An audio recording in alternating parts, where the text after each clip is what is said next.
رہے ہیں بین الاقوامی سطح پر بھی، لیکن آج سے 35 سال پہلے میں ایک گریجویٹ تھا، ینگ گریجویٹ تھا گورنمنٹ کالج لاہور سے، اور اس وقت LLB کا ارادہ کیا تھا۔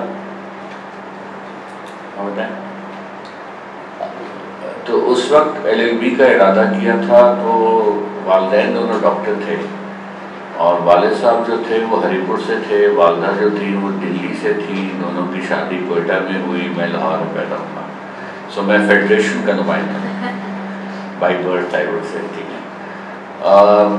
انٹرسٹ میرا قانون کا تھا شروع سے، اور میرا خیال تھا کہ میں صرف وکالت کروں گا، تو میں نے بہت ساری کیریئر آپشنز چھوڑی، CSS، کوئی بینک کی جاب کی آفر، بے شمار جگہوں سے آفرز ہوتی تھی، مگر میرا فوکس یہ تھا کہ میں نے صرف وکیل بننا ہے۔ اس کی وجہ یہ تھی، اس کی ایک بہت بڑی وجہ یہ تھی کہ میں بچپن میں قائد اعظم سے انسپائر ہو گیا تھا۔ میں نے ایک تصویر دیکھی تھی جو اب بڑی مشہور ہو گئی ہے، اس زمانے میں وہ بہت کم اویلیبل ہوتی تھی تصویر، جس میں وہ ڈبل ڈریس سوٹ پہن کے اپنی لائبریری میں کھڑے ہوئے ہیں۔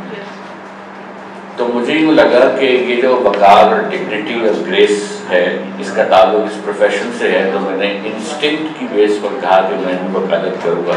Over a period of time مجھے یہ احساس ہوا کہ یہ پروفیشن جو ہے یہ اتنا فلیکسیبل ہے، اتنا کریٹیو ہے، اور اس میں آپ کنٹریبیوٹ کر سکتے ہیں لانگ ٹرم، اپنے معاشرے کے لیے، اپنے ملک کے لیے، اور ایون اپنے مذہب کے لیے، اگر آپ اپنا مورل اور ویلیو کمپس درست رکھیں۔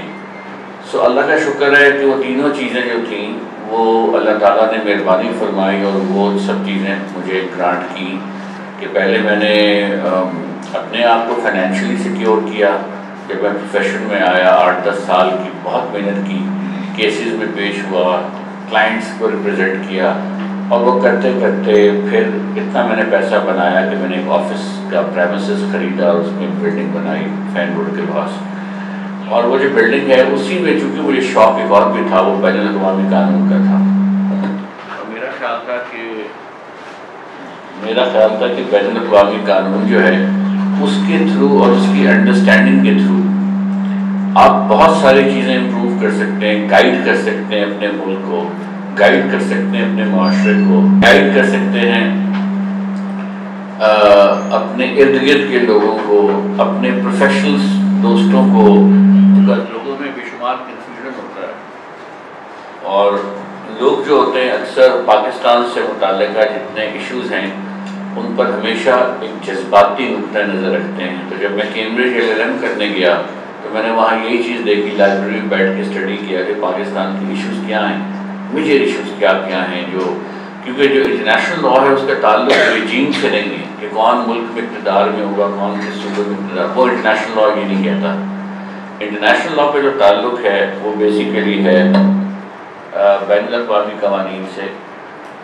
تو انٹرنیشنل لا کا جو ایشو ہے وہ سارا کا سارا اس کا لنک ہے ود اسٹیٹ اسپیسیفک ایشوز۔ ایک ڈسٹنکشن ڈرا کر لیں، regime specific matters versus state specific matters. ایک معاملات ہیں، یعنی کہ اگر میں آپ مجھے بطور وکیل پوچھیں کہ آپ کن معاملات پر کام کرتے ہیں پاکستان کے، تو میں کہوں گا میں اسٹیٹ اسپیسیفک معاملات پہ کام کرتا ہوں۔ ریجیم اسپیسیفک معاملات میرے سلیبس سے میں نے باہر رکھے ہیں۔ ریجیم اسپیسیفک کا مطلب یہ گورنر آج لگنا ہے کہ نہیں لگنا، الیکشن کب ہونے کہ نہیں ہونے، سپریم کورٹ نے جب کہا ہے اس کا کیا مطلب ہے، یہ ریجیم سے متعلقہ معاملات ہیں، تو یہ میرے سلیبس سے باہر ہے۔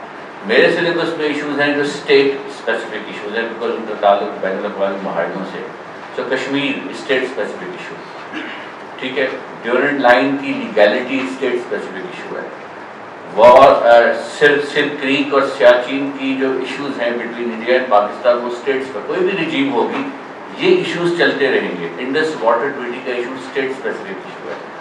تو ہمارے ہاں اکثر وکلا بلکہ تقریباً سارے وکلا ڈرفٹ کر جاتے ہیں ریجیم اسپیسیفک میٹرز میں، وہ اس حکومت کے، اس پولیٹیکل پارٹی کے، اس جماعت کے وکلا کے طور پر ریپرزینٹ کرتے کرتے زون آؤٹ ہو جاتے ہیں اسٹیٹ اسپیسیفک میٹرز سے۔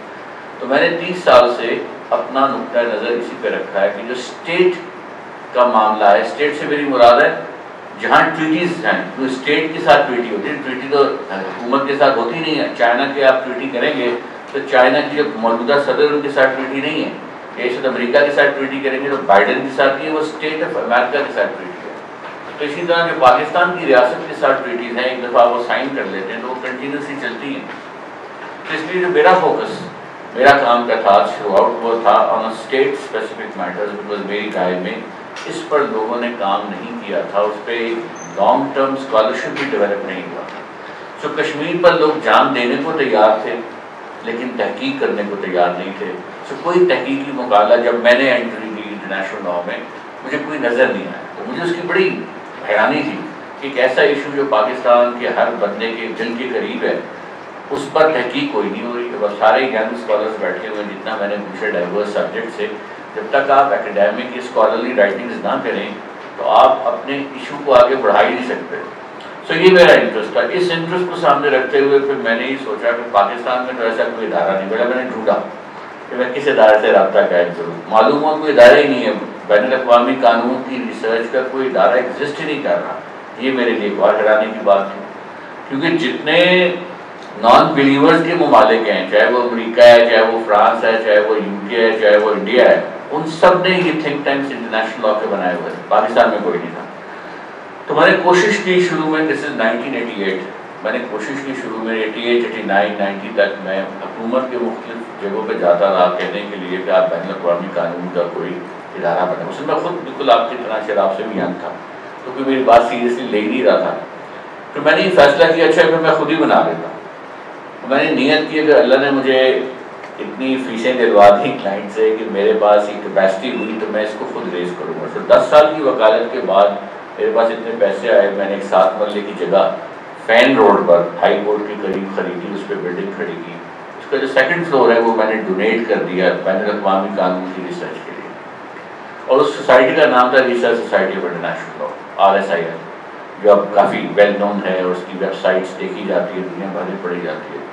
تو RSIL جب بنی تو اس وقت ایک کانسیپٹ تھا کہ اگلے 10 سال محنت ہوئی کہ اس کو متعارف کروایا جائے اور اس کا جو میسج ہے اس کی بنیاد پر لوگوں کو ایکسپلین کیا جائے کہ بین الاقوامی قانون ہمارے ملک کے لیے اور مسلمانوں کے لیے کیوں اتنا امپورٹنٹ ہے.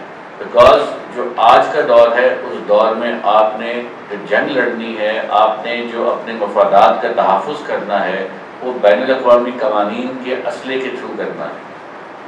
آپ نے معاہدے کرنے ہیں، نیگوسیشنز ہونی ہیں، اب مسلسل ہو رہی ہیں. تو اس لیے اور اس طرف کوئی توجہ پورے ملک میں کسی کی نہیں تھی.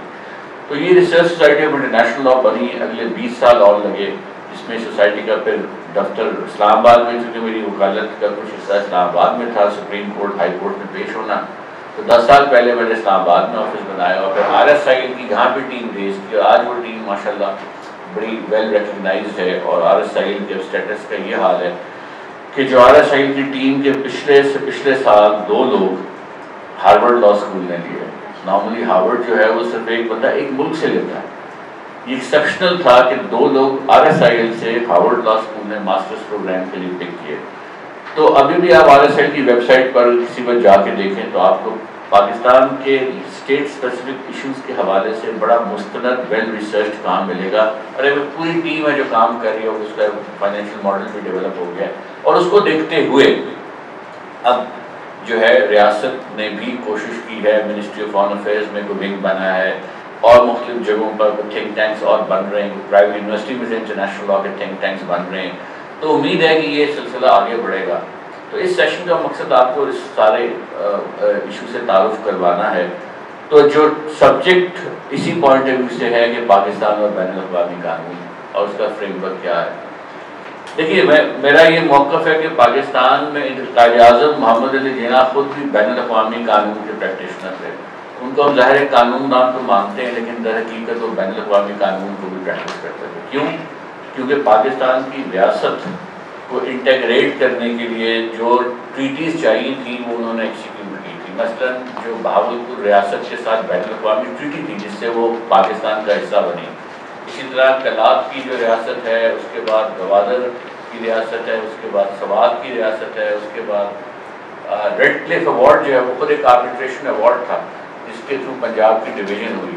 تو اگر آپ یہ جو سامنے 2 نقشے ہیں اگر آپ اس طرف دیکھیں سلائیڈ کی طرف، تو رائٹ پر وہ نقشہ ہے جو موجودہ پاکستان ہے، لیفٹ پہ وہ نقشہ ہے جو پاکستان اگر یہ ٹریٹیز قائد اعظم نہ سائن کرتے تو یہ تھا پاکستان میں یلو رنگ میں ہے. تو جو پاکستان آپ کو ملا تھا وہ یلو رنگ والا تھا. قائد اعظم محمد علی جناح نے جو ٹویٹیز بین الاقوامی انسٹرومنٹس ایکسیکیوٹ کیے مختلف پرنسلی اسٹیٹس کے ساتھ, ان کو جب آپ جوڑتے ہیں تو رائٹ سائڈ والا پورا موجودہ پاکستان آپ کو بنتا ہے. تو اس لیے قائد اعظم کا یہ کردار جو ہے یہ انڈر اسٹیٹڈ رہا ہے, اس بارے میں لوگوں نے کم بات کی ہے, کیونکہ وہ انتہائی مہنگے وکیل تھے, بہت کمپیٹنٹ تھے, اور ان کے تقریباً سارے پرنسز جو تھے کلائنٹس بھی تھے اور ذاتی دوست بھی تھے جتنے ان کے سارے. اسی طرح رول آف لا سے کیا مراد ہے؟ رول آف لا کا آپ لفظ سنتے ہیں کہ رول آف لا ہونا چاہیے. رول آف لا سے اکثر لوگ سمجھتے ہیں کہ آئین کی بالادستی, دوسرا اس کے آسان اردو زبان میں آئین کی بالادستی ہے, جبکہ میرا یہ خیال ہے کہ ظاہر ہے آئین کی بالادستی تو ہے. Rule of law includes implementation of the constitution, but it also includes implementation of federal and provincial laws. تو میں نے لکھا ہے کہ فیڈرل لاز کی جو ٹوٹل تعداد ہے 8,000 کے قریب ہے پاکستان میں, اور جو پروونشل قوانین ہے اس کو 3,500 کے قریب ہے.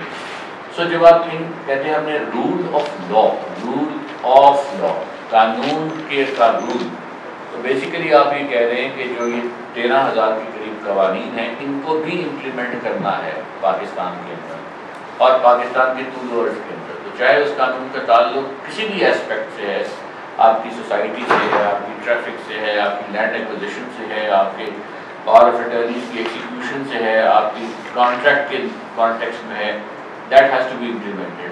رول آف لا سے مراد صرف آئین نہیں ہے, صرف براڈلی اس سے ایکٹیوسٹ موڈ میں سمجھتے ہیں کہ سول لبرٹیز یہ وہ سارا, اور وہیں تک اس کو محدود کرتے ہیں.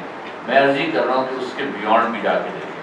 ہر ایسپیکٹ جو ہے قانون کا وہ ٹیکنیکلی آپ پر اور مجھ پر لاگو ہوتا ہے. تو جب ہم رول آف لا کی بات کرتے ہیں تو ایوری ڈے لائف میں, چاہے وہ CDA کا لا ہے, چاہے وہ لا ڈیولپمنٹ اتھارٹی کا لا ہے, چاہے وہ ایکسائز کا لا ہے, چاہے وہ ٹریفک کا لا ہے, ہمیں اس کو امپلیمنٹ کرنا ہے اپنی ذاتی زندگی میں, بیکاز یہ ہمارے سوشل کانٹریکٹ کا حصہ ہے. اور نہ صرف یہ قوانین بلکہ اس کے علاوہ بین الاقوامی ٹریٹیز بھی جو ہیں وہ آپ کے رول آف لا کے پیراڈائم کا حصہ ہیں. یعنی وہ ٹریٹیز جو ریاست نے سائن کی ہیں, اور ان کی بھی تعداد آپ کے قوانین سے زیادہ ہے, شاید آپ کے علم میں نہ ہو. آپ کے قوانین اگر 13,000 ہیں جو ٹریٹیز پاکستان نے سائن اور ریٹیفائی کی ہیں, وہ اس سے کہیں زیادہ ہیں, وہ ہزاروں کی تعداد میں. اور وہ ٹریٹیز مختلف ممالک کے ساتھ ہیں, بائی لیٹرل ٹریٹیز بھی ہیں, multi lateral treaties. Multi lateral treaties کہتے ہیں کنونشن, بائی لیٹرل ٹریٹیز کہتے ہیں جو بٹوین ٹو کنٹریز آپ کو اندازہ ہے. بائی لیٹرل ٹریٹیز آپ کی ایران کے ساتھ, افغانستان کے ساتھ, انڈیا کے ساتھ, نیپال کے ساتھ, آذربائیجان کے ساتھ, بے شمار اور تمام ممالک کے ساتھ ہیں.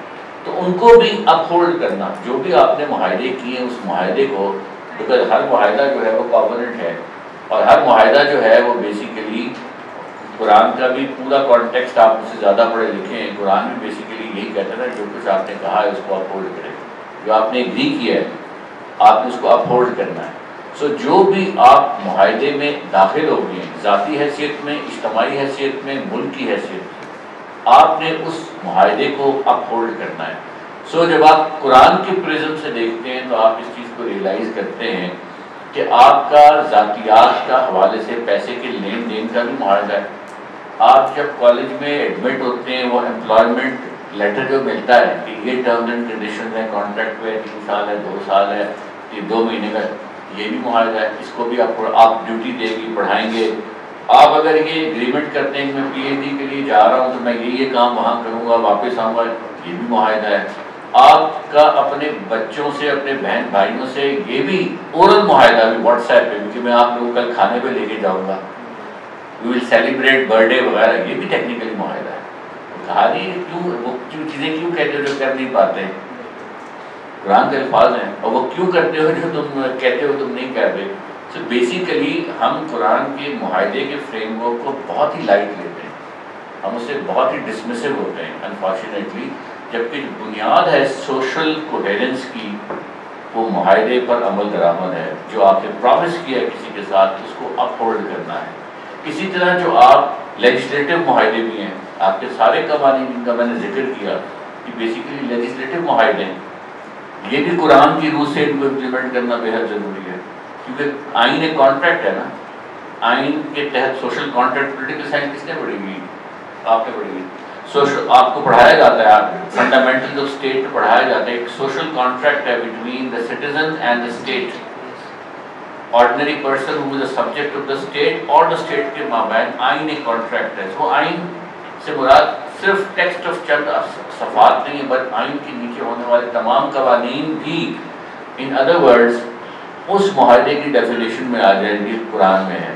اب قرآن کا جو معاہدہ ہے وہ آپ اور اللہ کے درمیان, آپ کو پتہ ہے اس بات کا, اٹس اے ڈائریکٹ انڈرٹیکنگ. جب آپ بلیور بنتے ہیں قرآن آپ کو آفر کرتا ہے کہ دیکھو اگر تم مومن بننا چاہتے ہو, بلیور بننا چاہتے ہو, تو یہ اسٹینڈرڈ ٹرم کانٹریکٹ ہے تمہیں میں آفر کر رہا ہوں اللہ تعالیٰ کی طرف سے. یہ ایک کتاب ہے.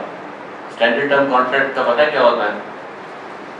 اسٹینڈرڈ ٹرم کانٹریکٹ نئی اصطلاح ہے, 50-60 سال پہلے اس طرح کی اصطلاح نہیں ہوتی تھی.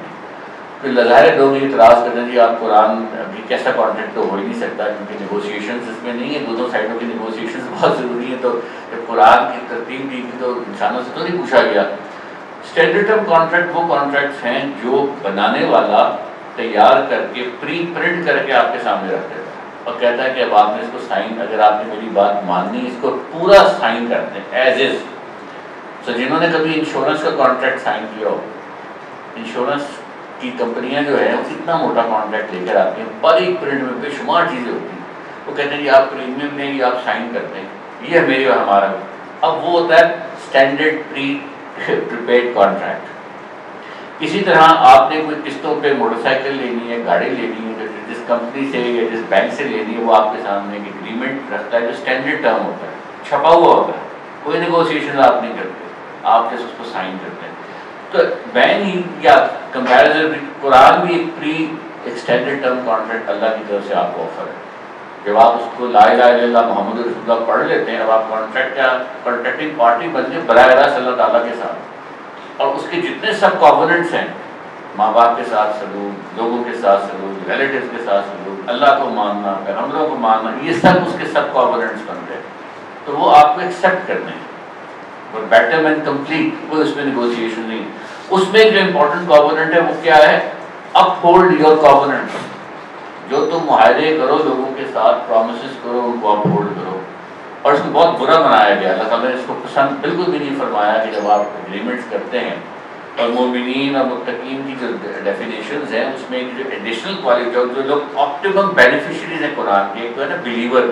بلیورس پہ ایک اور سطح پہ آپ جاتے ہیں کہ آپ بہت بہتر سطح پہ جانا چاہتے ہیں, اللہ کے اور قریب ہونا چاہتے ہیں. تو آپ کہتے ہیں میں مومن بننا چاہتا ہوں, میں متقی بننا چاہتا ہوں, تو کہنے آپٹیمم بینیفیشری بننا چاہتے ہیں اس ٹرانزیکشن کی جو اللہ تعالیٰ کے ساتھ ہے. اس میں جو ایک چیز ممتاز کرتی ہے اس کو, وہ بیسیکلی اس کے کانٹریکٹ کو اپ ہولڈ کرنے کی اوبلیگیشن. باقی چیزیں ہیں, 5 آپ نے ارکان ہیں, 5 آپ کے ایمان کے ایلیمنٹس ہیں جو آپ نے بلیو کرنا ہے. لیکن اس کے علاوہ جو چیز ممتاز کرتی ہے وہ کیا ہے؟ Uphold the contract. So contract وہ اتنا سگنیفیکنٹ ہے. پہلے میں اس کو اتنا مطلب بہت, میں نے بھی قرآن کئی دفعہ دیکھا, سنا, اوور ہیئر کیا, تو میں نے اس کو ریئلائز کیا جب میں نے امریکہ کا آئین پڑھا. امریکہ کا آئین کا جو آرٹیکل, سب سے بڑی اکنامک پاور ہے دنیا کی, اس کے آئین کا جو پہلا آرٹیکل ہے وہ کہتا ہے کوئی قانون نہیں بنے گا جو متصادم ہوگا کسی کانٹریکٹ سے. کانٹریکٹ کو اس معاشرے نے جو دنیا میں اکنامک پاور بنتا ہے, جب وہ بننے جاتا ہے تو اپنے آئین میں کانٹریکٹ کی سپریمیسی کو انٹیکٹ انشور کرتا ہے. اور تو ان ادر ورڈز جب آپ کانٹریکٹ کو انفورس کرنا شروع کر دیں, آپ کی اکانومی کا پہیہ چلنا شروع ہو جاتا ہے, آپ کے سوشل کوہیژن بلڈ اپ ہونا شروع ہو جاتی ہے, آپ کے آپس کے اختلافات اب لا کے فریم ورک میں سیٹل ہوں گے یا ایڈریس ہوں گے, and so on so fourth. تو اس لیے یہ چیز ذہن میں رکھیں کہ رول آف لا سے مراد ایک عام شہری کے لیے قانون کا بالا ہونا ہے, لیکن ایک مسلمان شہری کے لیے اس کا مطلب یہ ہے کہ آپ قرآن کا مینڈیٹ بھی فلفل کر رہے ہیں, قرآن سیف گارڈ کر رہا ہے. In other words on contracts that you and I have in every day with people, with employees, with relatives, with friends, with anybody else. تو یہ چیز ذہن میں رکھنی بہت ضروری ہے کہ کووننٹ کی کیا سگنیفیکنس ہے اسلام میں, قرآن میں, اور یہ اگریمنٹ جو اللہ تعالیٰ کا ہمارے ساتھ ہم میں سے ہر ایک کا سیپریٹ ہے, وہ جو ہے وہ ہم سے کیا تقاضا کر رہا ہے. جب میں اس کو بطور وکیل دیکھتا ہوں تو میں سمجھتا ہوں کہ جب تک میں ایک اچھا لا ابائڈنگ سٹیزن نہیں بنوں گا، میں ایک اچھا مسلمان بننا میرے لیے مشکل ہوگا، اس کانٹریکٹ کی پیرامیٹر کو سامنے رکھتے ہوئے. سو اسی طرح اگر آپ رول آف لا کو دیکھیے تو نہ صرف آپ نے ذاتی کانٹریکٹس کو ایکسیکیوٹ کرنا ہے بلکہ لیجسلیٹو کانٹریکٹس یعنی قوانین آف دا اسٹیٹ ان کو بھی آپ نے ریگولیٹ کرنا ہے. یہ جو ٹائٹلس ہے انٹرنیشنل لا ان اسلام، کچھ میں نے بات اس میں کری نہیں ہے. تو پہلا اس کا جو الفاظ ہے وہ Quran is a religion of covenant, Islam is a religion of covenant. So basically اسلام کی ساری جو بنتی ہے وہ کووننٹ اور کانٹریکٹ کی بنیاد پر آپ کو سمجھ میں آتی ہے. حضور پاک صلی اللہ علیہ وسلم کی زندگی اگر آپ دیکھیں وہ بھی کووننٹ فریم ورک میں آپ کو سمجھ میں آتی ہے. تو اسی لیے آپ یہ پڑھائی آپ کو وہاں سے پڑھ کے سنائے گا میں نے کیا لکھا ہے. قرآن ڈائریکٹس implementation of agreement. ہاں ٹریٹی یہ میں نے آپ کو مور لیس بتا ہی دی ہے کہ قرآن جو ہے وہ اس کا تقاضا یہ بھی ہے اس کو اگر آپ سمجھیں کہ قرآن ہم یہ کہتے ہیں قرآن یونیورسل ہے اور قرآن جو ہے وہ ہماری زندگیوں میں شامل ہے، تو ہم اسے سمجھ نہیں پاتے. خاص طور پر جو ہمیں بتایا جاتا ہے وہ سمجھے جاتے ہیں قرآن ایک بڑا پرانا دقیق انسٹرومنٹ ہے جو پیچھے رہ گیا ہے، 1300 سال 1400 سال پہلے آیا تھا، آج کے ماڈرن دور ہے اس پہ وہ اپلائی نہیں کرتا. رسپیکٹفلی میں ڈفرینٹ کیوں رکھتا ہوں، میں سمجھتا ہوں کہ قرآن جو ہے اس فریم ورک کے توسط سے ہماری ایوری ڈے زندگی کا حصہ ہے، اس میں داخل ہے، اور اس لیے ہم اس کو اس حوالے سے کچھ میں نے کام کیا ہے جو ایک آرٹیکل کی فارم میں SSRN پر ہے. Quran as a covenant, as a structure. کیا ٹائٹل اس کا؟ قرآن کا اسٹرکچر. ہاں یا Quranic covenant is a basic structure of covenant is a basic structure of Quran. جس طرح آئین کی ایک ہے نا بیسک اسٹرکچر تھیوری، وہ آپ نے سنی ہوگی. آئین کے بارے میں ایک بیسک اسٹرکچر تھیوری کا کانسیپٹ ہے کہ آپ آئین کے فنڈامنٹل نہیں ہلا سکتے. امینڈمنٹ کوئی بھی کرنا چاہیں کر سکتے ہیں لیکن کچھ بیسک اسٹرکچر ہے. تو میں نے اس پہ کام کر کے جو لکھا ہے وہ یہ ہے کہ قرآن کا جو بیسک اسٹرکچر ہے وہ کووننٹ ہے، وہ وعدے ہیں، وہ ایگریمنٹس ہیں. اور اس کے حوالے سے ایون جب آپ کوئی نیکی کا کام کرتے ہیں تو آپ کی کنسیڈریشن ہوتی ہے نا. کنسیڈریشن کیا ہوتی ہے کہ مجھے ثواب ملے گا. اب جو ہی یہ کنسیڈریشن آئی تو یہ کانٹریکٹ کا میں کنورٹ ہو گیا. اب آپ اس انٹینٹ کے ساتھ نیکی کر رہے ہیں کہ مجھے ثواب ملے گا، یا آپ کسی برائی سے بچتے ہیں اس احتمال سے کہ مجھے سزا ملے گی، تو کنسیڈریشن آ گئی اگین ہی کرنا. تو اسی طرح اللہ تعالیٰ کی وارنٹیز ہیں، اللہ تعالیٰ کی ریپرزنٹیشن. یہ بھی کانٹریکٹ کی ٹرم ہے، وارنٹی اینڈ ریپرزنٹیشن. کہ جو شخص جس کے پاس آپ جاتے ہیں جب آپ اس سے کوئی چیز بات کرتے ہیں کہتے ہیں میں پاورفل انف ہوں، میں آپ کو یہ کر کے دے سکتا ہوں، میں وہ کر کے، میرے پاس یہ طاقت ہے، میرے پاس یہ کیپیبلٹی ہے. تو اللہ تعالیٰ بھی وارنٹ کر رہے ہیں اور ریپرزینٹ کر رہے ہیں اپنی پاور کے بارے میں، اپنی کیپیسٹی کے بارے میں، اپنی جورسڈکشن کے بارے میں، اور کچھ ایشورڈ ریزلٹس کی بابت. یہ بہت سیریس ریپرزنٹیشن ہے. تو اس لیے میرا یہ ویو ہے کہ کووننٹ جو ہے وہ بڑا انٹیگرل فریم ورک ہے قرآن کا، اور اس حوالے سے وہ ہم سب کی ڈیلی زندگی کا حصہ ہے. سو اس کو میں ایک اور طریقے سے آپ کو اتنے بعد میں بات کریں گے. سوال Holy Prophet was an international law practitioner. جی حضور پاک صلی اللہ علیہ وآلہ وسلم کو ظاہر ہے آپ بے شمار حوالوں سے اب تک پڑھتے آئے ہیں. میرا آج کا حوالہ یہ ہے کہ وہ بین الاقوامی قانون کے پریکٹیشنر بھی تھے، کیونکہ اس زمانے میں جو قبائل کے درمیان قوانین تھے وہ اس زمانے کا بین الاقوامی قانون تھا. جو ٹریٹیز مختلف قبائل کے ساتھ انہوں نے کی وہ در حقیقت بین الاقوامی قوانین نما ٹریٹیز تھیں، کیونکہ اس زمانے میں ٹیریٹریز تو آئیڈینٹیفائڈ اتنی کلیئرلی نہیں تھی. تو نظم و ضبط جو تھا عرب کے صحرا میں وہ قبائل کے مابین اسی طرح کی اگریمنٹ ارینجمنٹس کے تھرو، تو چاہے وہ ٹرانزٹ ٹریٹی ہو کہ آپ کے مکے میں ایک بازار لگنا ہے جہاں لوگوں نے آنا ہے، عبادت کے لیے بھی آنا ہے، اپنے اسٹالس بھی لگانے ہیں اور وہاں چیزیں خرید و فروخت بھی کرنی ہے، اس کی ٹرمز اینڈ کنڈیشنز کیا ہوں گی قریش کے ساتھ، جو والی ہیں اس کے، وہ سب جو اس کے قوانین بنتے تھے، اس کی ڈاکیومنٹیشنز ایکسیکیوٹ ہوتی تھیں. اور اس بنیاد پر وہ ٹرانزٹ اسٹیٹ کا جو کانسیپٹ تھا وہ وہاں سے بھی اوریجنیٹ کرتا تھا. جب اس سے کوئی سی پیک وغیرہ کی بات کرتا ہے تو میں کہتا ہوں کہ ٹرانزٹ اسٹیٹ کا تو کانسیپٹ ہمارے حضور پاک صلی اللہ علیہ وآلہ وسلم کی سنت کا انٹیگرل فیچر تھا. انہوں نے ٹرانزٹ کے تھرو مکے کی بھی اور مدینے کی بھی اکانومی کو انہوں نے اپ لفٹ کیا تھرو دیٹ پروسیس. کہ کیسے اچھی ٹرمز پر ٹریڈرز کو الاؤ کرنا ہے اسٹے کرنے کے لیے. انہوں نے اپنی اور وہ جو بازار لگاتے تھے وہ فری ٹریڈ ایگریمنٹ تھا جس کو آج آپ کی ماڈرن دنیا میں کہتے ہیں, یا اسی کو اگر آپ اور ماڈرنائز کریں WTO فریم ورک. WTO آج آپ کو یہی سمجھا رہا ہے نا کہ آپ اپنی گڈس دنیا میں کسی جگہ بھی لے کے جا سکتے ہیں, کوئی روک ٹوک نہیں ہے. آج سے 1993 کو میں WTO ایگریمنٹ ہے. اس سے پہلے کیا نظام تھا جن لوگوں کو یاد ہے, اس سے پہلے یہ تھا کہ ہر ملک نے بیریئرز لگائے ہوئے تھے, کسٹم ڈیوٹیاں بہت اوپر کی, ایکسپورٹ کچھ نہیں کرنا, اور جو بنانا ہم نے اپنے ملک میں بنانا ہے, باہر سے کچھ ہی چیز امپورٹ کی, نہ یہ پنیر, نہ یہ دودھ, نہ یہ دہی, نہ یہ چیزیں جو ہم اس وقت کھاتے ہیں ریکس پہ اویلیبل ہیں. میرے اور آپ کی پہلے اویلیبل نہیں تھی. ہندوستان بھی گاڑی اپنی پرانی بنایا کرتا تھا, ایمبیسڈر گاڑی اپنی پرانی 50s کا ماڈل تھا, وہی چل رہا تھا. تو 1993 میں دنیا نے بیٹھ کر ایک ملٹی لیٹرل انسٹرومنٹ ایکسیکیوٹ کیا, اور انہوں نے کہا کہ ہم یہ بیریئرز ڈراپ کرتے ہیں, ملکوں کو آزادی ہونی چاہیے جو بھی امپورٹ کرنا ہے, جو بھی ایکسپورٹ کرنا ہے. جس کے پاس جو ریلیٹیو ایڈوانٹیج ہے وہ چیز مینوفیکچر کرے, باقی وہ بھیجے. سائیکلیں اگر چائنا اچھی بنا سکتا ہے تو کیوں پاکستان محنت ضائع کرے. پاکستان اگر لالٹین, چرپائی, موڑا اچھا بنا سکتا ہے وہ اس کو ایکسپورٹ کرے. گاڑی اچھی بنا سکتا ہے, منرل اچھے نکال سکتا ہے, اس کو ایکسپورٹ کرے. تو یہ WTO کا نظام رہا. اور جو میں آپ کو انٹرسٹنگ بات بتا رہا ہوں وہ یہ ہے کہ چائنا نے سب سے پہلے یہ چیز ایسرٹین کر لی. سب سے پہلے فرسٹ کنٹری جنہوں نے ریئلائز کیا کہ WTO کا کیا امپیکٹ ہوگا. انہوں نے بین الاقوامی قانون جب نیا انٹروڈیوس ہوا اسی میں انہوں نے اپرچونیٹی دیکھی. انہوں نے کہا اگر ہم نے اپنا مال, ہمارے پاس اتنی پاپولر, ہم مینوفیکچرنگ میں اگر لگ جائیں, اب مال کو پہنچنے کی تو کوئی ایشو ہی نہیں, ختم ہو گیا. کسی نے ریئلائز نہیں کیا کہ چائنا کیا ایڈوانٹیج لے گا. میں 1993 کی بات, چائنا نے فارم فیکٹریاں لگائیں, انڈسٹریل اسٹیٹ بنائیں, چیزیں مال بنایا, اور ایک کوریڈورز کھول دی, ادھر بھی جا رہا ہے مال, ادھر بھی جا رہا ہے. آہستہ آہستہ وہ اتنے زیادہ اس پہ اگریسو ہو گئے کہ یہ ون بیلٹ روڈ اور فلانا یہ چیزیں آ گئی. تو پھر امریکنز کو خیال آیا کہ یہ تو بین الاقوامی قانون کا ایڈوانٹیج لے کر اس کی بنتی کو پڑھ کے چائنا نے ہمیں آؤٹ سمارٹ کر دیا. اب وہ اس کو ریورس نہیں کر سکتے. تو وہ پولیٹیکل پریشر آتے ہیں افریقن کنٹریز پہ, عرب کنٹریز پہ, پاکستان پہ, انہیں سی پیک نہ کریں, روک آپ سکتے نہیں اب مال.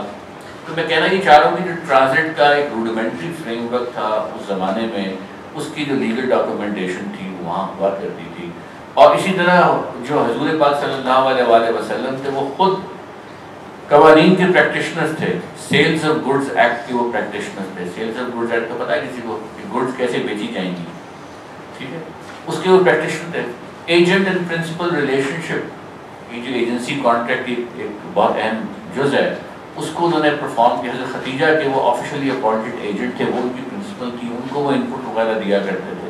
سو اگر آپ غور کریں تو ان کی جو لائف ہے, اپارٹ فرام دا فیکٹ, بے شمار آپ نے سنا ہوگا ٹریٹی سائن کی, ایکسیکیوٹ کی, کسی نے اعتراض کیا کہ آپ پیغمبر نہیں لکھ سکتے, وہ بھی مانا. وہ خود ایکسیکیوٹر بھی تھے اور ڈرافٹر بھی تھے ٹریٹیز کے. So that was the importance that our prophet was giving to treaties, international law. And he knew so well, if you are able to negotiate a treaty well, it will have a lasting impact beyond your time and beyond your life as well. اور وہ میرا خیال ہے صلح حدیبیہ اور books میں جانے کی ضرورت نہیں, آپ کو سب فیملیئر ہیں کہ اس کی جو پولیٹیکل اکنامک ایڈوانٹیجز اور اچھی نیگوسیشنز کے جو انہوں نے لیے, اس کا امپیکٹ مسلم اس زمانے میں گروتھ پہ کیسے پڑا.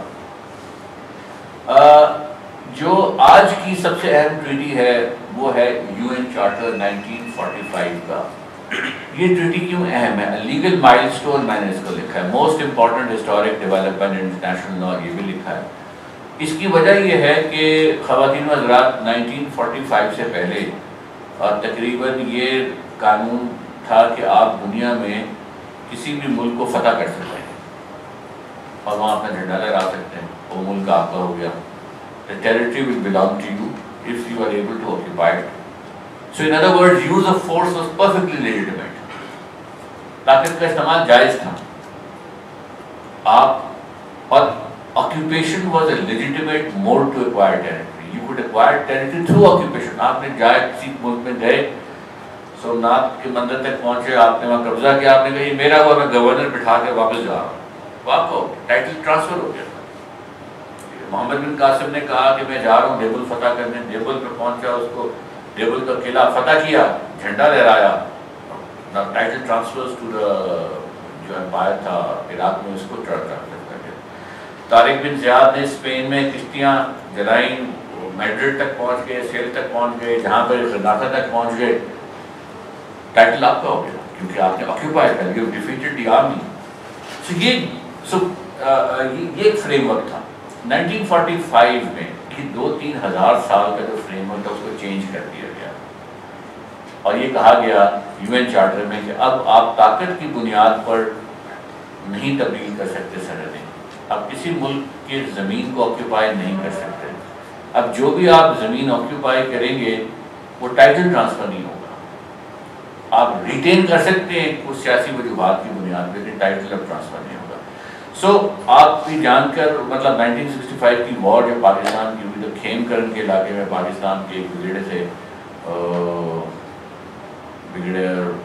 صاحبزاد خان، وہ جیپ اور ان کی پوری جو تھی وہ بٹالین جو بھی تھے وہ کھیم کرن کے علاقے میں ہندوستان میں بہت آگے تک چلے گئے اور انہوں نے بتایا کہ میں 20-25-30 کلومیٹر جتنا بھی سب علاقہ ہم نے لے لیا.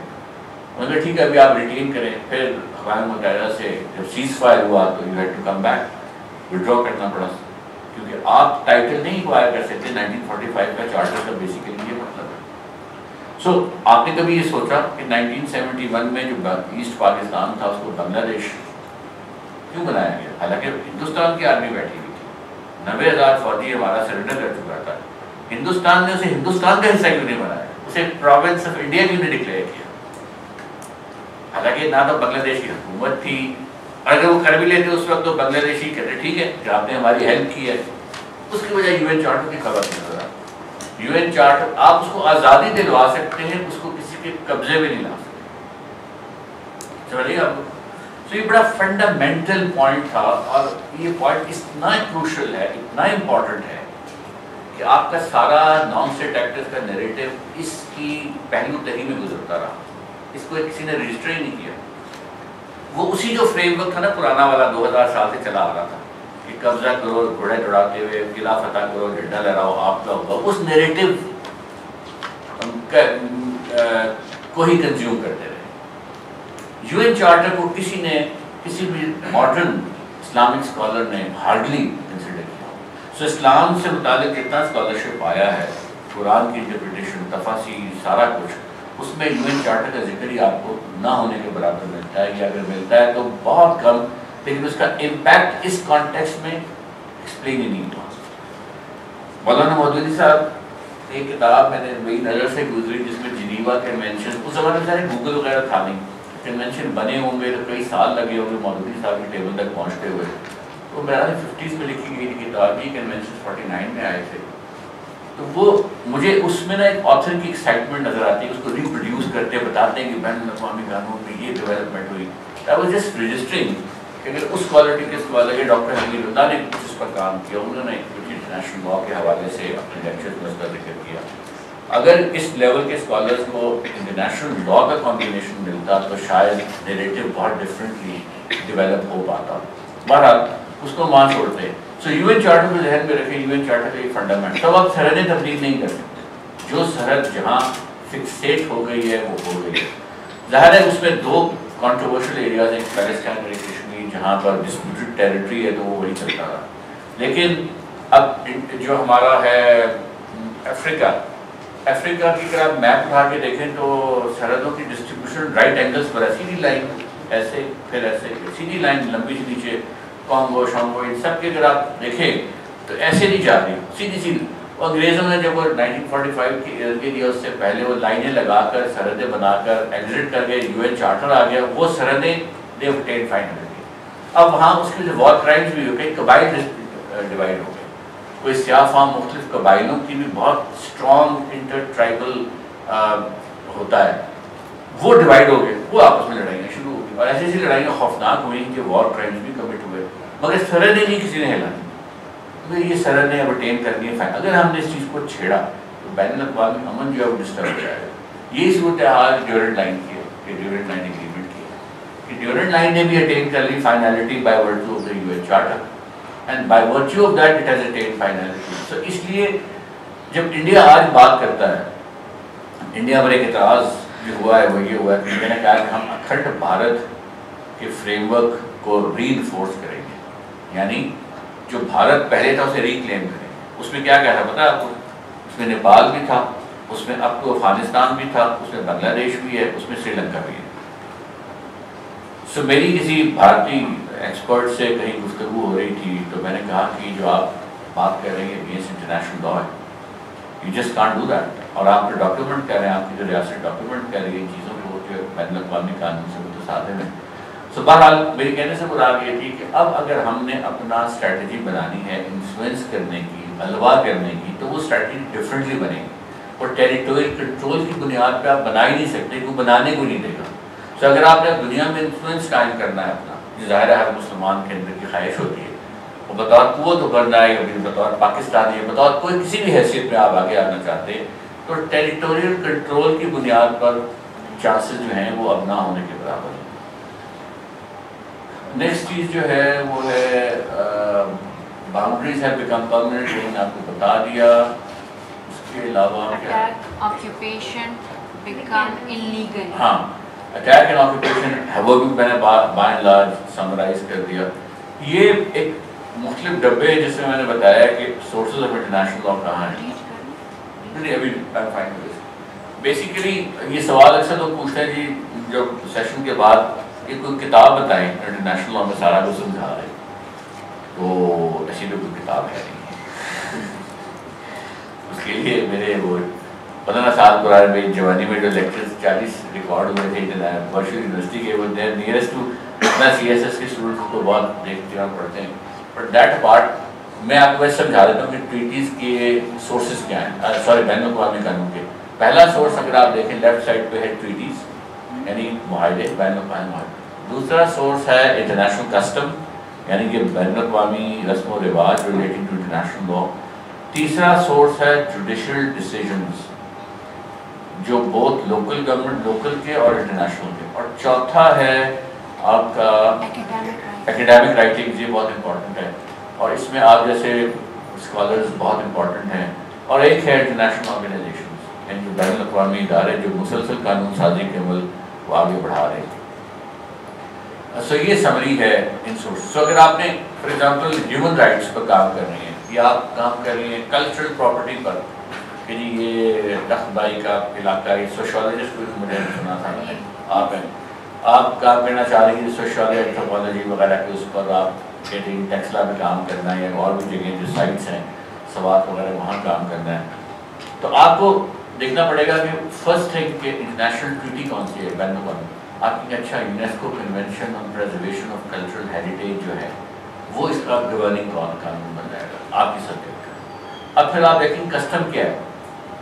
کسٹم سے میری مراد ہے کہ عراق میں کیا جو وار ہوئی تو اس زمانے میں پروٹیکشن ان کو ملی، اسی طرح کے ریلکس کو ایجپٹ میں جب ہوئی، سینٹرل ایشیا میں جب ہوئی، ویتنام میں جو وارز ہوئی، تو کلچرل پراپرٹی جو نوٹیفائڈ ہے اس کو رکھا گیا، سنبھال کے بھی نہیں رکھا گیا. تو وہ آپ کی کسٹم کی اسٹڈی. اور اسی طرح آپ نے ٹیکسلا کو ڈاکیومنٹ کریں گے، ٹیکسلا بھی اتنا سال پرانا ہے اور نوٹیفائڈ ہیریٹیج سائٹ ہے. لہٰذا جو نوٹیفائڈ ہیریٹیج سائٹ کا کانسیپٹ ہے نا، میں بھی گیا ہوا تھا اسپین، تو وہاں پہ کورڈوبا میں گیا تو جو ہمارا گائیڈ تھا اس نے بڑا ڈرائیو کیا. اس نے کہا جی Cordoba is the only country in the world, the only city in the world which has 3 notified cultural heritage sites in the UNESCO convention. فلانا فلانا فلانا. میرے ساتھ جو پھر میں نے کہا ذرا گوگل پہ چیک کرو لاہور میں کتنی ہے، تو پتا لگا 3 لاہور میں بھی ہیں. مسجد وزیر خان، یہ شالامار باغ اور بادشاہی مسجد لاہور فورٹ. حالانکہ بادشاہی مسجد کو اگر آپ ڈالیں، جہانگیر کا مقبرہ ڈالیں، 5 اور بھی ہے جاتے ہیں. کلچرل پراپرٹی کا کانسیپٹ یہ ہے خواتین حضرات کہ انٹرنیشنل کمیونٹی یا اقوام متحدہ یہ کہتا ہے کہ ٹھیک ہے سرحدیں تو آپ کی بنی ہے 1945 میں بطور پاکستانی، بطور ہندوستان، بطور فلانا بطور فلانا. اس کی بیسس پر ایسی چیزیں تاکہ آج ہم ان کو دیکھ کر حیران و پریشان ہوتے ہیں. سو وہ کامن ہیریٹیج ہے، اٹس این ایویڈنس. سو اس لیے میں کہنا کہاں سے ہم شروع ہوئے تھے کہ جو آپ کا ایریا ہے اس میں پھر آپ نے جوڈیشل ڈیسیجنس کیا ہے. جوڈیشل سے آپ دیکھیں گے کہ اچھا کوئی ہاؤسنگ سوسائٹی تو نہیں بن رہی تھی ٹیکسلا کے بن رہی تھی، اس کا اسٹے ہوا کہ نہیں ہوا. کورٹ نے کیا کہا، کیا کورٹ نے اس اسٹے دیتے وقت یہ انٹرپریٹ کیا کہ یونیسکو انٹرنیشنل لا کے نیچے نوٹیفائڈ سائٹ ہے، اس میں کوئی کنسٹرکشن وغیرہ جو وہ نہیں ہو سکے گی اور ہو کسی. تو تو یہ بھی جوڈیشل ڈیسیژنز آ گئے. یا بین الاقوامی ڈیسیژنز کیا ہیں کہ انٹرنیشنل کورٹس نے جو وار کرائمس ٹریبیونلز میں چیزیں گئی ہیں اور وہاں ہسٹورک ریلیز کی پروٹیکشن کے اصول و قوانین ICRC والوں کو سارا مواد موجود ہے. سو میں کہہ ہی رہا ہوں کہ انٹرنیشنل لا جو بیسیکلی ہسٹورک سائٹ سے ریلیٹڈ ہوگا اور ڈومیسٹک لا وہ ایک جگہ نہیں ملے گا آپ اس کو ڈھونڈنا. اس پہ اسی طرح اکیڈیمک رائٹنگ ہوگی, اسی طرح اس پر انٹرنیشنل آرگنائزیشنز ہوں گی جو اس پہ کام کر رہی ہوں گی. آگے چلتے ہیں.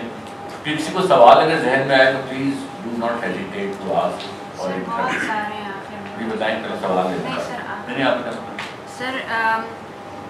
My question is کہ please highlight the issue of Kashmir in the light of UN Charter 1945 کیونکہ اس میں تو جینوسائڈ بھی ہو رہا ہے اور کلچرل وہ پراپر ایک اسٹارٹ ہو گیا نا, انڈیا نے ایک پالیسی لانچ کی ہے. ایک تو یہ, دوسری بات یہ کہ US اور سوویت یونین کے جو اٹیکس تھے افغانستان میں اس کے بارے میں UN چارٹر 1945 کیا کہتا ہے, کیونکہ بہت تباہی ہوئی, دونوں ملکوں نے بہت پوری جنریشنز پورا ملک تباہ کر دیا.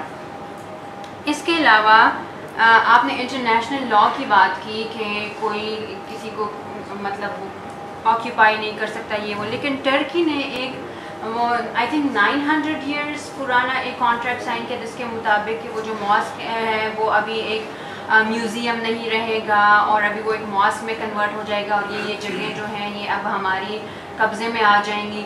تو اس حوالے سے پھر ماڈرن انٹرنیشنل لا کیا کہتا ہے, کیونکہ ٹرکی تو اب یہ کلیم کر رہا ہے کہ ہم دوبارہ سے اپنا وہ ریکلیم کر رہے ہیں اپنی ٹیریٹوری. اس کے علاوہ جو سب کانٹیننٹ کے ریلکس ہیں, جس طرح ابھی ہم لوگوں نے کورونیشن میں دیکھا کہ کوئین کمیلیا نے وہ پہنا ہوا تھا کوہ نور ہمارے والا, تو سر اس میں سب کانٹیننٹ کا, تو پھر اس کے بارے میں ہمارے ریلکس بھی تو انہوں نے چرائے ہیں. ٹھیک ہے UN چارٹر 1945 میں آیا, تو انٹرنیشنل لا پھر اس حوالے سے کیا کہتا ہے, کیونکہ آپ نے پریزرویشن کی بات کی, ریلکس کی اور ہمارے جو ہیرے جواہرات ہیں ان کی. دوسری ایک ریکویسٹ میں یہ کروں گی کہ آپ کے جو لیکچرز ہیں ورچوئل یونیورسٹی کے, سر وہ پلیز ذرا ہمیں اسپیسیفائی کر دیں اور یہ اپنا جو پریزنٹیشن ہے یہ ہمارے ساتھ شیئر کریں. میں اور بھی سوال لے لوں آپ کو.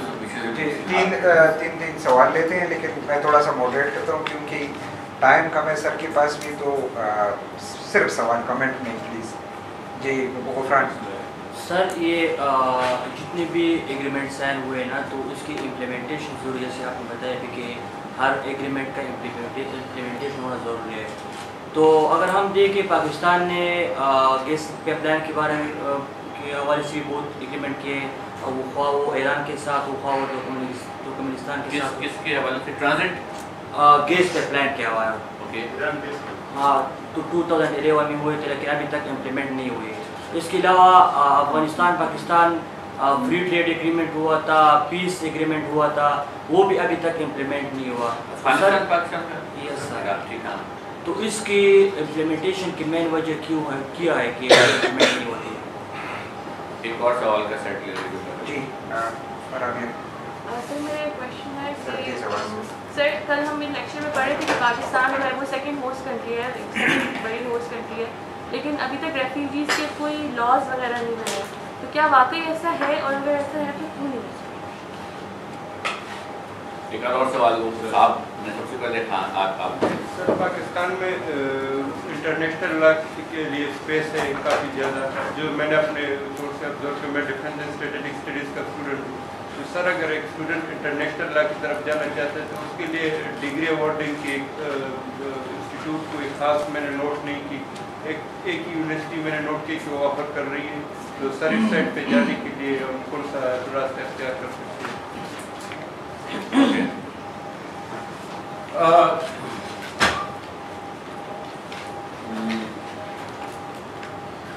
جو کشمیر کا ایشو ہے وہ انٹرنیشنل لا کے نیچے آبویسلی بڑا امپورٹنٹ ایشو ہے, اور اس پر تو کافی کام کیا گیا ہے. اور جو آرٹیکل 370 انہوں نے اس کو نیوٹرلائز کیا تھرو پریزیڈینشیل آرڈر 2019 میں جو آیا 5 اگست 2019 کو. اس پریزیڈینشیل آرڈر کو انہوں نے اس طرح سے مینیپولیٹ کیا, اس طرح سے مینیج کیا کہ انہوں نے اس کو ایک اور طریقے سے دیکھتے ہیں, اس کو کہتے ہیں لافیئر. ایک ہوتا ہے نا وارفیئر قانون، پہلے آپ جس طرح میں نے کہا کہ آپ وہ یوز آف طاقت کے استعمال سے اپنے اہداف حاصل کریں. ایک ہے لا فیئر کہ اب آپ قوانین کو استعمال کریں. تو انڈیا نے ایک سولجر کچھ کیے بغیر، ایک گراؤنڈ فائٹ کیے بغیر 5 اگست 2019 کو 20 صفحوں پہ لمبا سا پریزیڈینشیل آرڈر سائن کیا، اور اس پریزیڈینشیل آرڈر کے تھرو انہوں نے کنورٹ کر دیا کہ جی یہ جو قبضہ ہمارا پہلے کچا پکا تھا اب یہ پرماننٹ ہو گیا، اب ہم نے اس کا ٹائٹل کلیم کر لیا. پہلے جو ان کا قبضہ تھا وہ قبضہ تو تھا لیکن رجسٹری نہیں تھی، یوں سمجھیں قبضہ تھا لیکن اس کا اسپیشل اسٹیٹس تھا، اسٹیٹس ڈسپیوٹڈ تھا. Jammu and Kashmir high court کی اپنی ججمنٹس ہیں کہ یہ ٹیریٹری آف انڈیا کا حصہ نہیں ہے. اس کا ایک فلیگ بھی تھا، اب بھی ٹیکنیکلی وہ لا موجود ہے فلیگ ایکٹ جو ہے، اور انڈین سپریم کورٹ نے بھی یہ کہا تھا کئی مرتبہ، لیکن ہم اس کو پراپرلی پریزنٹ نہیں کر سکے بین الاقوامی کمیونٹی کے سامنے. میں سمجھتا ہوں کہ وہ ہمیں کرنا چاہیے، بس پاکستان کا یہ میجر ایشو ہے. اگر اس کو ریزالو بھی کرنا ہے تو وہ بھی کرنا صرف اینڈ صرف تھرو پولیٹیکل پارٹیز چاہیے. پولیٹیکل پارٹیز کے پاس مینڈیٹ ہوتا ہے لوگوں کے بہاف پر. پولیٹیکل فورسز جو ہیں وہ بھی ہماری نیشنل سیکیورٹی کمپلشن کا حصہ ہیں. پولیٹیکل فورسز بیٹھیں، وہ اگر انڈیا کے ساتھ وہ بات چیت آگے بڑھانا چاہیں وہ کر سکتے ہیں، لیکن اگر وہ نہیں کر رہے تو پھر اس کا جب تک وہ نہیں ہو رہا تو ہمیں اس ایشو کو پریزنٹ کرنا چاہیے. بیکاز انڈیا نے انٹرنیشنل لا کی بڑی سیریس وائلیشن کشمیر میں شروع سے کرتا ہے، اور اسی لیے جب میں نے آپ کو عرض کیا تو میں نے شروع سے کہتا آیا ہوں کہ کشمیریوں کے لیے یہ الفاظ مت استعمال کریں کہ ہیومن رائٹس کی وائلیشن ہے. کشمیریوں کے لیے الفاظ استعمال کریں انٹرنیشنل ہیومینیٹیرین لا کی وائلیشن. آئی ایچ ایل کہاں اپلائی کرتا ہے؟ جہاں آکیوپائڈ فورس ہو. تو جہاں فورس آکیوپائی کر کے بیٹھی ہوئی ہے ایک جگہ، 6 لاکھ ڈپلائڈ ہے، لوگوں کو مار رہی ہے، فنڈامنٹل رائٹس کو سسپینڈ کیا ہوا ہے، تو یہ سچویشن جو ہے یہ ہیومن رائٹس کی وائلیشن کے طور پہ نہیں لی جائے گی. میری رائے میں یہ انٹرنیشنل ہیومینیٹیرین لا کی وائلیشن ہے، اور اس لیے ہم اس کو انٹرنیشنل لائز ہم کہتے ہیں کہ یہ بین الاقوامی قانون کے کانٹیکسٹ میں یہ ایک سیریس وائلیشن ہے، اور یہ بیسیکلی جو ہے آکیوپائڈ ایریا ہے. اور یو ایس اور سوویت یونین افغانستان کے سبجیکٹ میٹر ظاہر ہے یہ ایک بہت بڑی گریٹ گیم ہے جس سے اب پولیٹیکل سائنس کی یہاں کچھ لوگ بیٹھے ہوئے ہیں اور انٹرنیشنل ریلیشنس کے ایک وہ اس گیم کو شاید بہتر سمجھتے ہیں کہ اس کا فریم ورک کیا ہے، لیکن جو اس کا لیگل ڈائمینشن ہے، انٹرونشن صرف ایک صورت میں ہو سکتی ہے اگر وہ بائی انویٹیشن ہو. تو اس زمانے کے جو قوانین تھے اس کانٹیکس میں جو اس زمانے کی افغان گورنمنٹ نے اس نے رشین گورنمنٹ کو ان رائٹنگ ریکویسٹ کی تھی کہ ہمیں آ کر آپ بچائیں اور ہمیں آ کر آپ انٹروین کریں. سو وہ جو انٹروینشن رشیا کی تھی وہ میری رائے میں لیجٹ تھی، وہ لیگلی کریکٹ تھی، لیگلی اس کو میں ڈیفینڈ کر سکتا ہوں. جو امریکن انٹروینشن تھی پہلے راؤنڈ میں وہ ڈیفیکلٹ تھی بیکاز اس وقت کوئی یو این سیکورٹی کاؤنسل کی ریزولوشن بھی نہیں تھی، اسی لیے وہ معاملہ ختم ہوا 1988 کے جنیوا ایکارڈز کے اوپر. ایک سیٹ آف اگریمنٹس بنا رشیا، امریکہ، پاکستان، افغانستان کے مابین. لیکن جو بعد کی انٹروینشن تھی اس پہ وہ یو این سیکورٹی کاؤنسل کی ریزولوشن لے کر آئے جس کے نیچے پورا کولیشن فورس کا فریم ورک اور سارا جو بنتا رہا. تو اس کو کسی حد تک آپ لیگل کہہ سکتے ہیں، مگر وہ بھی اس لیے لیگل نہیں تھی بیکاز جو افغانستان کے لوگ تھے وہ یہ کہتے تھے کہ ہم ایک آکیوپائڈ آرمی کے نیچے ہیں اور ہم اس کو ریزسٹ کر رہے ہیں. تو مجھے یاد ہے اس پر جب میری امریکن لائر سے بحث ہوتی تو میں کہتا تھا کہ آپ افغانیوں کا نقطہ نظر کیوں نہیں سمجھتے. For them you are an occupied army and they think they have a right to resist and their right to resist include a right to use force. So if they are attacking you because they think you are unlawfully there and you don't have to legitimacy. ان کا موقف صحیح ہے، غلط ہے، وہ separate ہے، مگر ان کا موقف یہ تھا. So you need to figure that out as well. Turkey کے جو آپ نے سوال پوچھے I am not too sure on the individual details of some of these issues, لیکن میں آپ کو براڈ پرنسپل ایکسپلین کر دیتا ہوں. جو ٹریٹیز ہوتی ہیں نا جو آپ نے عہد کیے ہوتے ہیں وہ بائی اینڈ لارج ٹریول کرتی ہیں انلیس وہ سسپینڈ یا اوور رائڈ نہ ہو جائے بائی سبسیکوینٹ ٹریٹی. تو تائیوان والی ہانگ کانگ والی ٹریٹی جو ہے اس کی وجہ سے چائنا کو بھی ایڈوانٹیج ہو رہا ہے، ٹھیک ہے، over a period of time. Panama وغیرہ کی 100 سال کی تھی. کچھ آپ کی ٹریٹیز ہوتی ہیں جو ممالک کر لیتے ہیں پرائیویٹ ٹرسٹ کے ساتھ. پرائیویٹ ٹرسٹ اس کو ہم ٹریٹی ایسا نہیں کہتے، وہ پرائیویٹ انٹرنیشنل لا کے اگریمنٹس ہوتے ہیں. جس طرح ایک وہ ایک کھجور کا باغ ہے مکے میں جو پرانے ٹرسٹ میں تھا کسی صحابی کے، وہ غالباً آج تک چلا آ رہا ہے. تو that trust is surviving even if there is a change in the structure, political and legal structure of the state. جو آپ کا skip the other questions relax والا جو ہے وہ یا title stand transferred we have given آپ جب آپ اپنا رائٹ ریلیکس سے زیادہ اہم ٹائٹل تو آپ کے پاس جو ریٹن ڈاکیومنٹڈ ٹائٹل تھا وہ تو نظام حیدرآباد ریاست کا تھا، ٹریٹی تھی آپ نظام آف ریاست نے کہا میں پاکستان کے شامل ہونا چاہتا، لیکن چونکہ ریاست بالکل ہندوستان کے بیچ میں تھی تو ملٹیرلی پاسبل نہیں تھا۔ ان کا جو آخری ٹیلی گرام آیا 47 کے اینڈ میں وہ پہلے ریکویسٹ ہوئی پاکستان سے ہیلپ کرنے کی، پاکستان اپنی ہیلپ خود نہیں کر سکتا تھا، تو وہ ایک شعر میں تھا، آپ کو یہ یاد ہوگا، خاک ہو جائیں گے ہم تم کو خبر ہو جائیں گے، یہ آخری شعر تھا۔ سو اس سے زیادہ وہ ہم کلیم نہیں کر سکے۔ جونا گڑھ کی اب ہم آ کے تھوڑی بہت بادشاہت کر لیتے ہیں، اس کو ہم نے میپ پہ ریفلیکٹ کیا ہے۔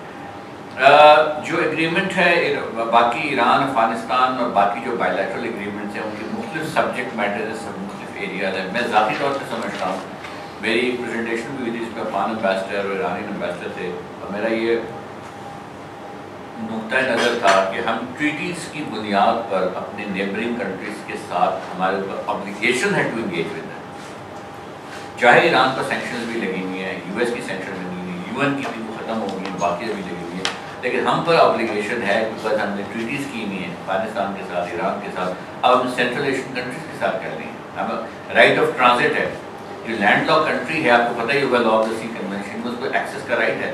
تو پاکستان اور افغانستان دونوں نے مل کر اوپر کی 4-5 کنٹریز ہیں جو لینڈ لاکڈ ہیں، ان کو حق سمندر تک رسائی دینے کہ ہم پر obligation ہے۔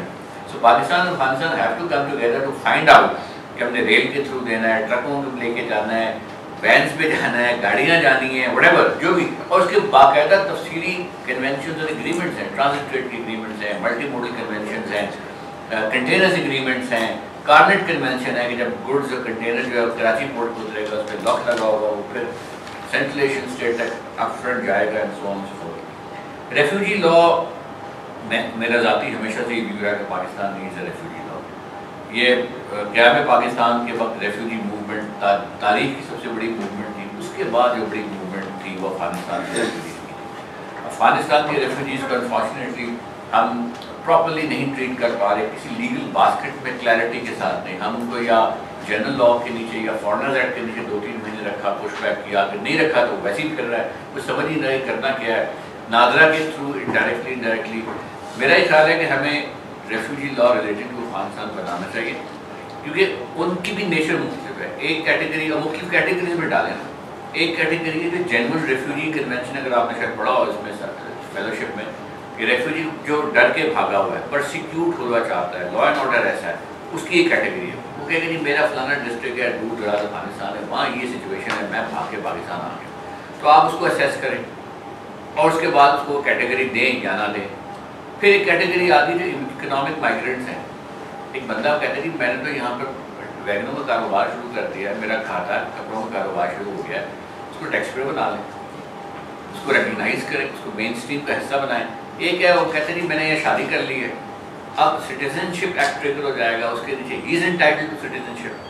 سو جو آپ کے لیگل پیرامیٹرز ہیں، اگر آپ ان کو پراپرلی درست نہیں کریں گے تو you will always face problem, جس کی پولیٹیکل کاسٹ بن جاتی ہے۔ پولیٹیکل جب آپ لیگلی اس کو مس ٹریٹ کرتے ہیں تو then there is a political reaction to it. تو انٹرنیشنل لا میں جو کیریئرز ہیں وہ آپ شروع میں تو انڈیویجولی شروع کریں گے، اپنے شوق سے اسٹارٹ رائٹنگ انڈیویجولی، اور آپ گوگل وغیرہ اور ڈیجیٹل پلیٹ فارم آپ کو وہ دے دیتے ہیں اپرچونیٹی، وہاں سے آپ کا کام آہستہ آہستہ جو ہے نا وہ پک اپ ہونا شروع ہوگا۔ میں نے اسی طرح کیا تھا، میں نے اخباروں میں لکھنا شروع کیا 20 سال پہلے، آئی واز پریکٹسنگ لا، اور ساتھ ساتھ میں رات کو بیٹھ کر آرٹیکل، جب کلائنٹ چلے گا تھے رات کو آرٹیکل لکھتا تھا، وہ نیشن اخبار میں، فرائیڈے ٹائم میں چھپنا شروع، لوگوں نے اس کو پڑھنا شروع کیا، پھر لوگوں کو سمجھ آئی اچھا انٹرنیشنل لا بھی کوئی چیز ہے پاکستان کے حوالے سے۔ تو اب آپ اپنا فٹ پرنٹ، اپنا انٹرسٹ پہلے آپ نے شو کرنا، پھر کیریئر بنے گا۔ کیریئر ایسے نہیں بنتا، آپ کو انٹرسٹ ہونا چاہیے۔ انٹرسٹ ڈیمونسٹریٹ کیسے ہوگا؟ رائٹنگ سے۔ رائٹنگ کہاں کریں گے؟ ڈیجیٹل پلیٹ فارم پہ۔ ایک جو اپرچونیٹی وہ پاکستان میں تو کم ہے، پاکستان سے باہر جتنے بین الاقوامی ادارے ہیں وہ 30-40 ہزار سے زیادہ ہیں، ان سب کے لیگل ڈویژن ہیں۔ تو اگر آپ ویب سائٹ جا کے کھولیں گے مختلف بین الاقوامی اداروں کی، ان کے اشتہار آ رہے ہوتے ہیں، we need young lawyers from Vietnam, from South Africa, from far east, from فلانا، اپلائی کریں۔ I'll stop here. کوئی اور سوال؟ آخری راؤنڈ ہے۔ آخری راؤنڈ ہے۔ اچھا سر، ایسا ہے کہ آپ نے بتایا کہ جو یو این کی جو کنونشن ہے ہیومن رائٹ کے حوالے سے اور انٹرنیشنل لا کے حوالے سے.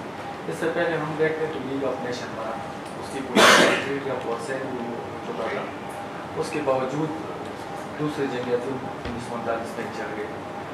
کیا ایسا ملک اگر تیسری جنگ عظیم ہو جاتی ہے تو انٹرنیشنل لا کی کیا حیثیت رہے گی یا اس کا کردار کیا ہوتا ہے؟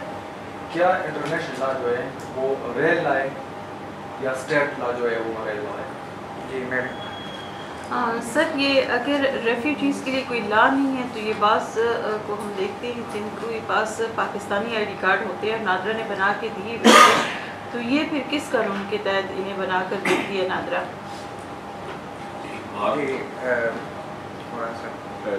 سر ایک سوال کیونکہ یو این ریزولیشن کے حوالے سے جو آپ آیا کہ گلگت بلتستان کی جو اس وقت صورتحال ہے, حیثیت ہے, اس کو آئینی طور پر پاکستان کا حصہ بنانے میں کیا اس قانون کی مخالفت ہوگی, اس حوالے سے شفیق افریدی. سر یہ جو 2023 میں نیشنل 100 ایئر پورے ہو جائیں گے اس کے, کس کے ترکی میں جو معاہدہ ہوا تھا ان کے ساتھ خلافت کو ختم کرنے کے ساتھ, صحیح ہے, اس کی پرسپیکٹو. اور سیکنڈ سوال یہ ہے کہ افغانستان پہ اور عراق پہ اور جتنے بھی وائٹ فورسز میں حملے کی ہیں یا اس میں جو قتل و غارت ہوئی, انٹرنیشنل جوڈیشری اس پہ کرائم اس پہ کیوں نہیں آ رہا ہے؟ امریکہ یہ جتنے بڑے اتحادی اتنے لا پڑے ہوئے ہیں, اس پہ امپلیمنٹ کیوں نہیں ہو؟ صحیح ہو گیا. جو ورلڈ وار آپ نے کہا کہ ورلڈ وار 3 ہو جاتی ہے پھر قانون کا کیا بنے گا. قانون جس طرح پہلی پاورز نے P5 پاورز تھیں, انہوں نے مل کر یہ UN سسٹم بنایا, تو ہو سکتا ہے کہ اور سسٹم بن جائے, لیکن میرا اپنا اندازہ یہ ہے کہ وہ ری ایڈجسٹ کر کے مور لیس انہیں کنونشنس کو ہی آگے چلائیں گے. جتنی قانون سازی سے ہو چکی ہے نا, اس سے ڈس ایسوسیٹ نہیں کیا جائے گا, بے شمار کنونشن اسی فریم ورک میں ہی چلائے جائیں گے. اور اس لیے کیونکہ اگر آپ غور سے دیکھیں تو اقوام جو اس وقت جو پولرائزیشن ہے گلوبل, اس میں بھی اب لیگل سائڈ کو ڈیولپ کیا جا رہا ہے. رشیا چائنا دونوں نے ایک جوائنٹ ڈکلیریشن 2016 میں آن انٹرنیشنل لا ایشو کی ہے, بہت لمبی چوڑی, اس میں انہوں نے اپنا قانون سیپریٹ کرنے کی کوشش کی ہے. کچھ دن پہلے ہمارے ریسرچ سوسائٹی میں جو Chinese society of international law کے پریزیڈنٹ آئے ہوئے, تو ہم نے پوڈ کاسٹ کیا جمال کو کنڈکٹ کرا, جس میں انہوں نے بتایا کہ ہم کیسے سفر شروع کیا ہم نے انٹرنیشنل لا کا چائنا کے اندر, اور کیسے ہم نے ہر صوبے میں چائنیز انٹرنیشنل لا سوسائٹیز بنائیں, اور وہ ینگ وکلا جو تھے وہ ہمیں ایڈوائز اور گائیڈ کرتے تھے کیسے کیسے کرنا, چائنا کہاں سے کہاں پہنچا ہوا ہے.